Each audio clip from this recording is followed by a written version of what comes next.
தமிழகரம் இணைய வானொலி சூரிச் சிவன் கோயில் சைவத்தமிழ் சங்கத்தின் பிரதான அனுசரணையிலும் தாயக புலம்பெயர் வாழ் தமிழ் உணர்வாளர்களின் இணை அனுசரணையிலும் பெருமையுடன் நடாத்தும் மட்டக்களப்பு மாவட்ட கல்வி வலயங்களின் பாடசாலை மாணவர்களுக்கான மாபெரும் தமிழ் முழக்கம் பேச்சு போட்டி மற்றும் தமிழகரம் விருது 2024 தமிழ் எங்கள் உயிரிலும் மேலாகும், தமிழ் எங்கள் உயிரிலும் மேலாகும், தமிழர் இனம் காக்கும் வாளாகும் வேலாகும், தமிழ் எங்கள் உயிரிலும் மேலாகும்.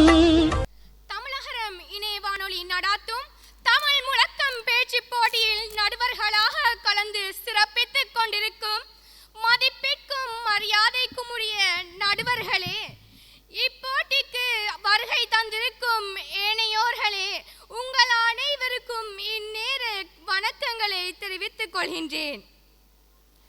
நான் இன்று உங்கள் முன்னிலையில் பிச்சை புகினும் கற்கை நன்றே எனும் தலைப்பில் பேசுவதில் பெரும் மகிழ்ச்சி அடைகின்றேன். மன்னனும் மாசர கற்றோனும் சீர்தூக்கின், மன்னனிற் கற்றோன் சிறப்புடையோன், மன்னனுக்கு தன் தேசமல்லால் சிறப்பில்லை, கற்றோனுக்கு சென்ற இடமெல்லாம் சிறப்பு என்று கல்வியின் சிறப்பை நாளடியார் இயம்பி நிற்கிறது. வறிய நிலையில் இருப்பினும் பிறரிடம் யாசிப்பதை உலகம் விரும்பாது, அதனால் தான் ஏற்பது இகழ்ச்சி என்றார் ஔவையார்.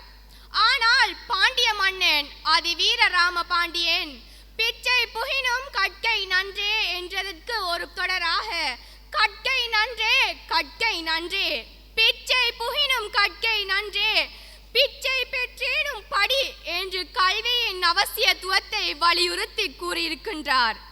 காரணம், கல்விதான் ஒருவனுடைய வாழ்க்கையில் நிலைத்திருக்க கூடியது. வள்ளுவர் கேடில் விழுச்செல்வம் கல்வி மாடல்ல மற்றுப்பிற என்றார். கல்வி நலன் இல்லையாயின் ஒருவனுடைய வாழ்க்கையில் பல சிறப்புகள் இடம்பெறாது. இந்த சிறப்புகள் இடம்பெறாது என்பதை பலவாறும் பல முறைகளில் சொல்லியுள்ளார்கள். தமிழர்களின் அகம்புறம் சார்ந்த வாழ்க்கையினும்